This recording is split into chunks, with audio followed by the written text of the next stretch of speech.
Y ya. Números 31 del 1 al 12. Números 31, 2.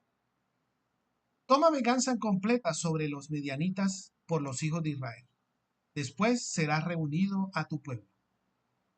La venganza fue contra Midian, no contra Moab. ¿Por qué? Dice Rachi. Fue porque los moabitas actuaron por temor al estar justamente al lado de los hijos de Israel. No como los midianitas que metieron la nariz donde no debían. La venganza vino por causa del ataque que Midian había hecho contra las familias israelitas. Las hijas de Midian habían intentado destruir la moral familiar de Israel para que se engendraran hijos de madres paganas, lo cual incluía el culto a sus dioses. De esa manera, la siguiente generación sería una perversión, como en el caso de Erra, cuando los hombres del pueblo de Israel se casaron con las mujeres de las otras naciones y tuvieron hijos que hablaban una doble lengua por la influencia de la cultura extranjera. La siguiente generación correría el riesgo de perder toda la fidelidad al pacto y tuvieron que despedir a esas mujeres y a esos niños. Como lo cita Esdras 9:10, Nehemías 13:23. El caso de la esposa midianita de Moshe, Sífora, fue diferente, porque ella había hecho la conversión.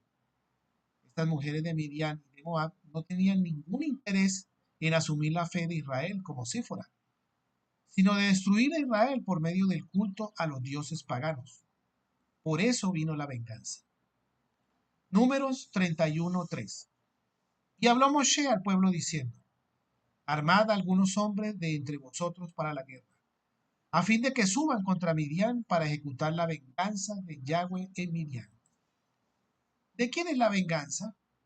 Está escrito en Deuteronomio 32:25. Mía es la venganza y la retribución. Por lo tanto, el hombre no tiene derecho de vengarse por sí mismo. Si la venganza es solo del Eterno, ¿cómo puede Israel vengarse de Midian? El Altísimo delega a Israel la autoridad para ejecutar su venganza. Israel no tiene el derecho de hacerlo por sí mismo, sino solo por una orden divina, como está escrito. Toma venganza. El mandamiento o mitzvah 241, según Rambam, prohíbe vengarse y está escrito en Levítico 19:18. La misma de no tomar venganza, Sefer Daban Avleftab, y completa, Romanos 12:17-21. Nunca paguéis a nadie mal por mal. Respetad lo bueno delante de todos los hombres.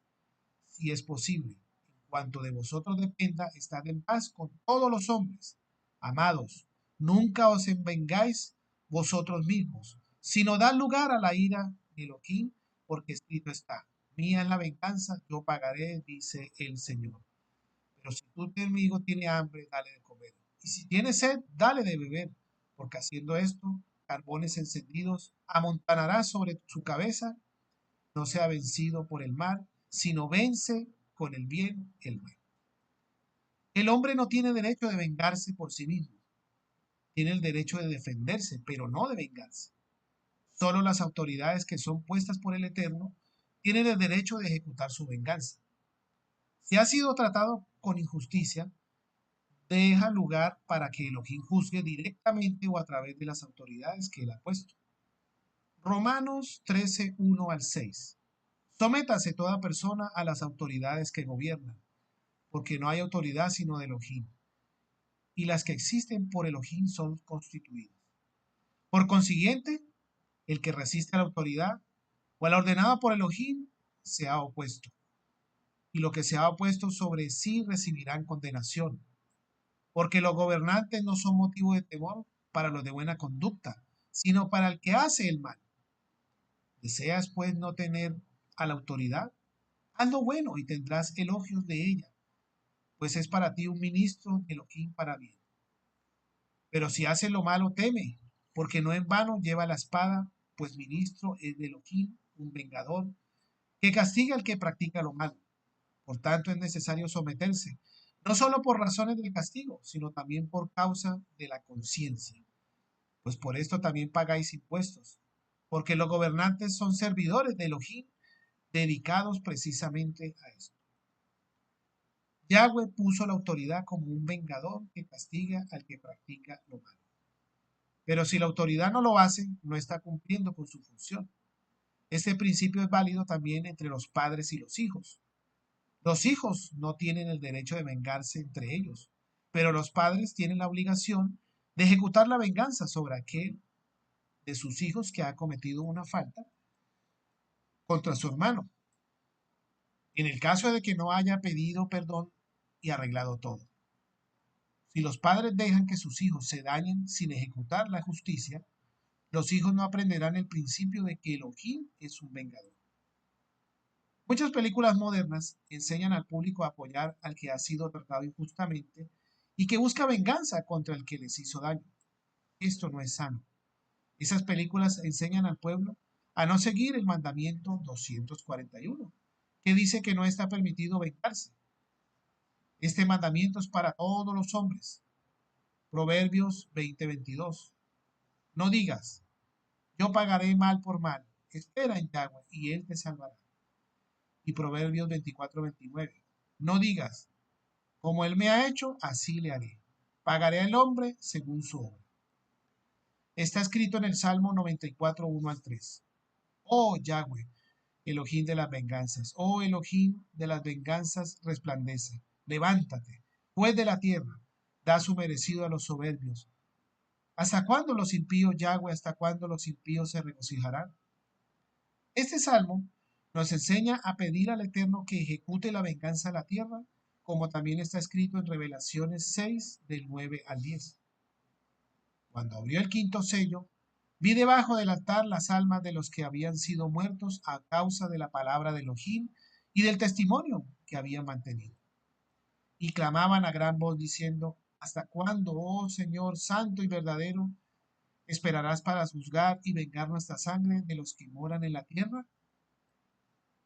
Acerca del adulterio está escrito en Primera de Tesalonicenses 4:6, que nadie peque y defraude a su hermano en este asunto, porque el Señor es un vengador en todas estas cosas, como también antes os lo dijimos y advertimos solemnemente.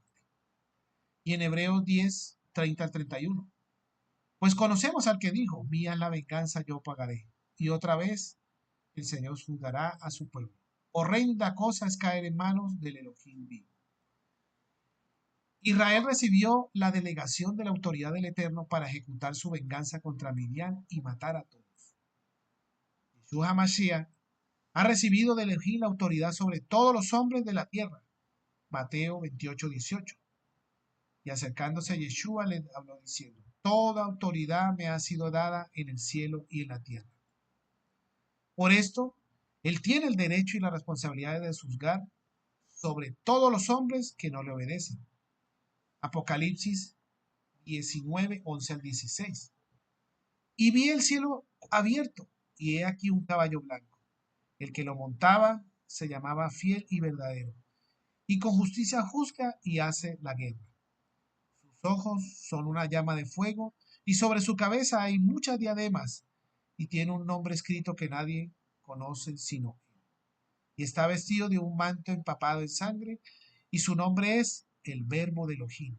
Y los ejércitos que están en sus cielos, vestidos de lino fino, blanco y limpio, le seguirían sobre caballos blancos.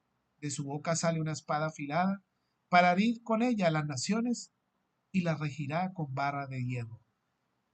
Y él pisa el lagar del vino del furor de la ira de Elohim Todopoderoso. Y en su manto y en su muslo tiene un nombre escrito, Rey de Reyes, Señor de Señores.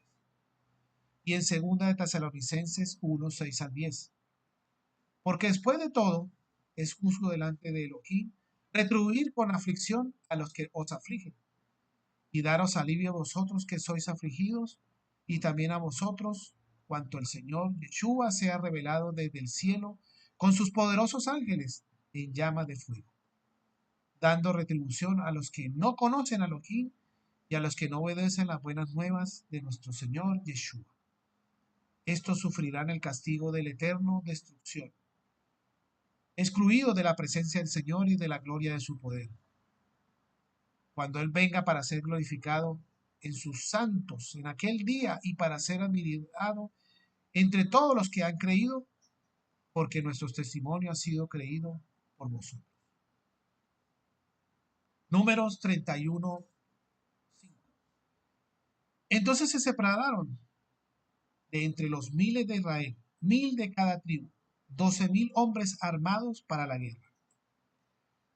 En las escrituras el número 12 tiene que ver con gobierno. Así que cuando aparece el número 12, siempre en relación con la guerra tiene que ver con dominio y autoridad, como lo citan Josué 8:25, Jueces 21:10, Segunda de Samuel 17:1, Primera de Reyes 4:26 y 10:26 y el Salmo 61. Los 12,000 de cada tribu, que son mencionados en Revelaciones 7, son los que van a conquistar el mundo para el reino venidero. La Nueva Jerusalén mide 12,000 estadios en 3 direcciones, como lo cita Apocalipsis 21:16. Esto significa que tendrá dominio total sobre todo el mundo creado. Números 31:6. Y Moshe los envió a la guerra, 1000 de cada tribu, y a Pinjas, hijo del sacerdote Elazar, a la guerra con ellos y con los utensilios sagrados y las trompetas en su mano para la alarma. Tuvieron que llevar utensilios sagrados a la guerra. Se trataba del arca y la placa de oro del sumo Cohen junto con las trompetas. Más adelante vemos cómo ninguno de los hijos de Israel había muerto en esa guerra, como lo cita el versículo 49. Fueron protegidos sobrenaturalmente. Números 31:8. También mataron a espada a Bilán, hijo de Beor. Bilán recibió parte de la venganza del Todopoderoso por haber dado consejos para hacer pecar a los hijos de Israel. El que causa que otro peque tendrá su castigo. Mateo 18:6. Pero cualquiera que haga tropezar a uno de estos pequeños que creen en mí, mejor le sería que le colgaran al cuello una piedra de molino de asno y lo hundieran en el fondo del mar. Tercera aliyá, Números 31:13 al 24. Números 31:16. He aquí estas fueron las causas de que los hijos de Israel, por el consejo de Bilán, fueran infieles a Yahweh en el asunto de Peor, por lo que hubo plaga entre la congregación de Yahweh. ¿Por qué dice Moshe que las mujeres de Midian habían causado la fornicación en Israel, cuando en el 25:1 de Números solamente se mencionan las mujeres de Moab? En realidad eran tanto las mujeres moabitas como las midianitas que lo habían hecho.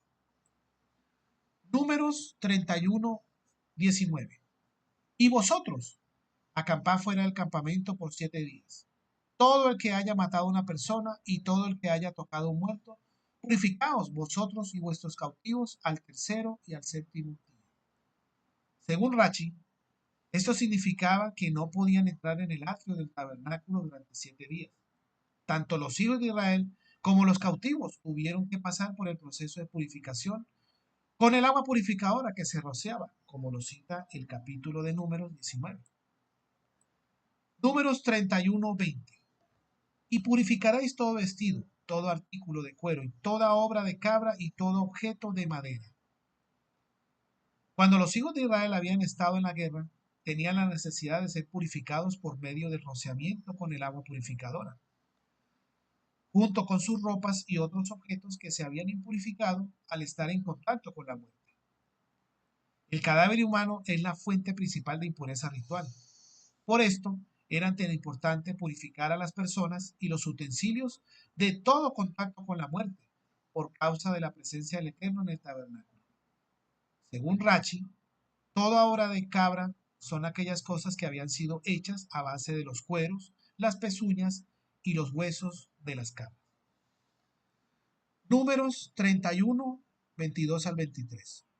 Solo el oro, la plata, el bronce, el hierro, el estaño y el plomo, todo lo que pase por fuego, pasaréis por el fuego y será limpio, pero será purificado con el agua para la impureza. Mas todo lo que no pase por el fuego, lo pasaréis por agua.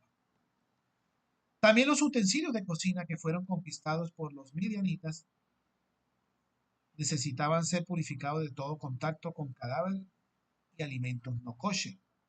Existen dos elementos que son utilizados para la purificación: agua y fuego. La tierra fue purificada por agua la primera vez, en el diluvio. La segunda vez será purificada por fuego, como lo cita 2 de Pedro 3, 6 al 7. Por lo cual el mundo de entonces fue destruido, siendo inundado con aguas. Pero los cielos y la tierra actuales están reservados por su palabra para el fuego, guardados para el día del juicio y de la destrucción de los impíos. Por lo tanto, hay dos maneras de purificar los utensilios, por medio del fuego y por medio del agua. Aquí se habla solo de utensilios de metal para la cocina. Se estableció que también sean purificados los utensilios de vidrio antes de ser utilizados en la cocina. Los utensilios de metal que hayan sido utilizados para calentar alimentos necesitan ser calentados de la misma manera para ser cauterizados. Pero los utensilios de metal que no hayan sido utilizados para calentar alimentos no necesitan ser calentados para su cauterización, sino solo purificados por medio del agua. El agua para la impureza. Aquí se habla en primer lugar de aquella agua que fue salpicada sobre las personas que habían sido contaminadas por medio de un cadáver. En hebreo se llaman aguas de separación o aguas de impureza o meinidad. La palabra nidad tiene que ver tanto con el agua de rozamiento como del agua impureza de la mujer.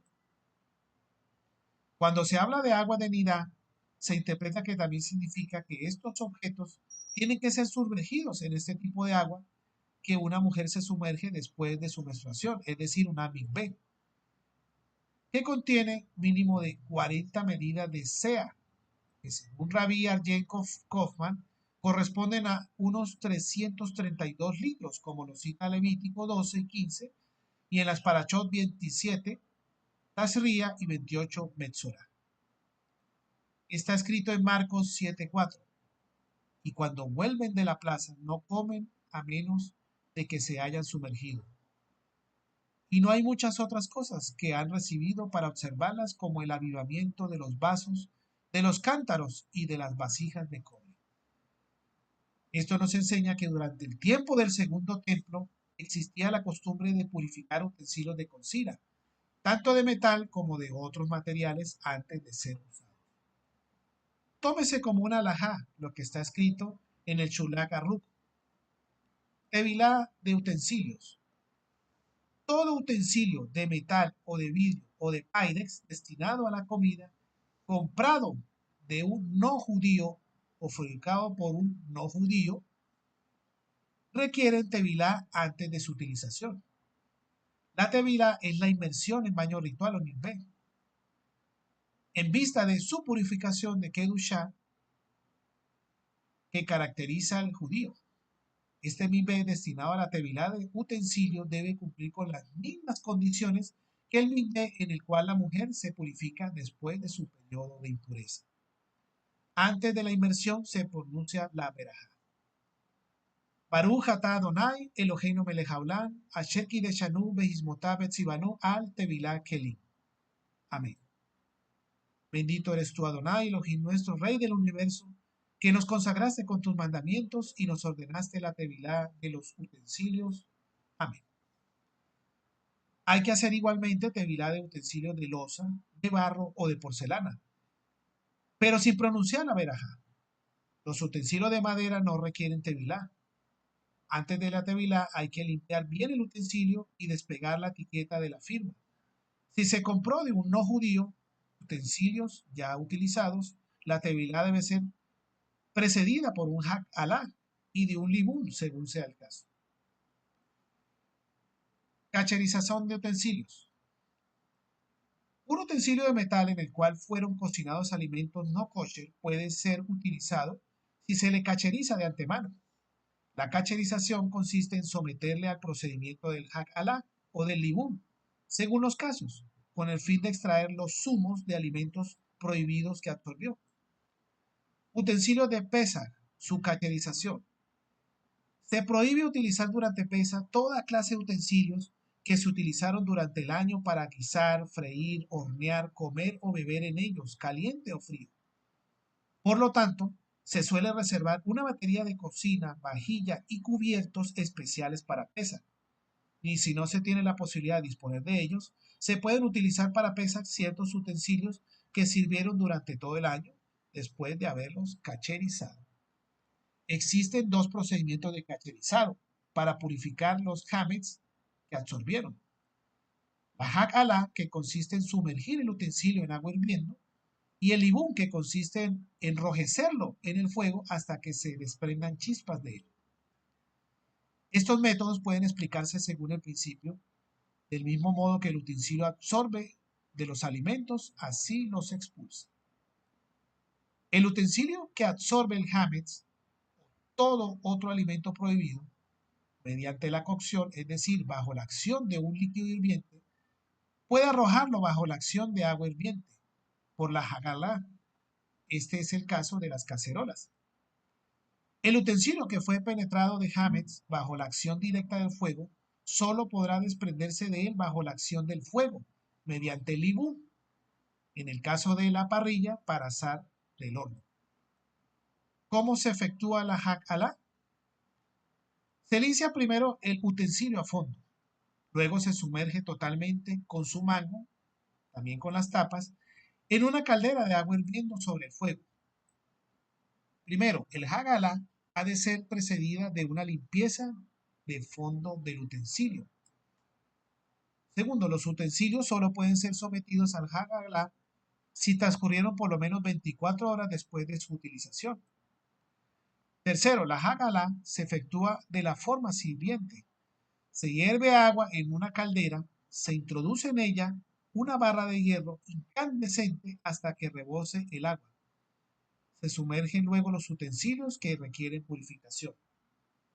Después de efectuar la Hak-Alá y el libún, se enjuaga el utensilio con agua fría. Clases de utensilios y aparatos. Primero, los utensilios que se utilizan todo el año y que no serán empleados durante el Pesaj. Han de ser lavados y luego guardados en lugares fuera del alcance a fin de que no sean utilizados por error. Segundo, utensilios de metal pueden ser cacherizados. Tercero, no hay posibilidad de cacherizar utensilios de barro, de porcelana o de plástico. Y cuarto, utensilios cuya utilización es mayormente en frío y a veces en caliente, que sean de metal, de porcelana o de madera. Pueden ser, después de bien lavados, utilizados en Pesaj. Quinto, utensilios de vidrio o de Pyrex, aun si su utilización es en caliente, siendo que no absorben los alimentos, pueden ser utilizados durante Pesaj. Es suficiente para ellos enjuagarlos previamente. Sexto, la olla de presión, ya que tiene componentes de goma, no se puede cacherizar debidamente y es preciso utilizar una especial para Pesaj. Séptimo, no se suelen cacherizar cuchillos por medio del Hak-Alá, sino que se debe utilizar cuchillos reservados exclusivamente para su uso en Pesaj. Octavo, la nevera. Se limpia bien para quitar toda traza de alimento y se lava a fondo. Noveno, las mesas sobre las cuales se suele comer directamente sin mantel, hay que meter agua hirviendo sobre ellas y cubrirlas con un mantel para Pesaj. Décimo, la cocina de gas o eléctrica. Se limpia bien y conviene cambiar para Pesaj las trebudés de las hornallas sobre las cuales posan las cacerolas. Si no, se limpian bien y se los somete a un Hagalá. Según otra opinión más estricta, se requiere de un libún. Y los dientes postizos, como último punto. Se limpian bien de todo vestigio de alimento y se someten a Hagalá antes de la hora de eliminación del hametz en la víspera del Pesaj.